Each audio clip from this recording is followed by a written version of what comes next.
বাজার থেকে বেশ কিছুটা মটরশুঁটি কিনে এনেছি। দুটো লটে ওজন করলাম। একটা লট 1 কিলো 64 আর একটা 788, টোটাল 1852 গ্রাম, মানে 1 কিলো 800, প্রায় 2 কিলোই ধরছি। ছাড়িয়ে সেদ্ধ করে ফ্রিজে স্টোর করে রাখবো। প্যাকেটের প্রিজারভেটিভ দেওয়া খাবার খেয়ে খেয়ে শরীরটা রোগের বাসায় পরিণত হয়েছে, তাই এই স্টোর করার চিন্তা এলো আর কি। সাথে কন্টেন্ট আইডিয়াও পেয়ে গেলাম। আজ যদিও আমি দেখতে চাই এই 2 কিলো মটর ছাড়াতে আমার টোটাল কতক্ষণ সময় লাগে। এমনি ছাড়াতে বসলে অলস হাতে যেন শেষই হতে চায় না কাজটা। যেটুকু রান্নায় দেব সেটুকুই যদি রান্না করতে করতে ছাড়াই, তাহলে তো আর কথাই নেই, আধ ঘন্টা লেগে যায় রান্না শুরু করতে।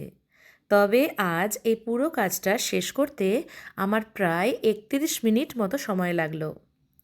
তবে শীতের দুপুরে ছাদে বসে পিঠ সেঁকতে সেঁকতে এক ঝুড়ি ভর্তি মটর ছাড়াতে বসা আর মায়ের সাথে আড্ডা, সে যেন এক অন্যরকমই এক দিন ছিল, যা এখন ভীষণ মিস করি।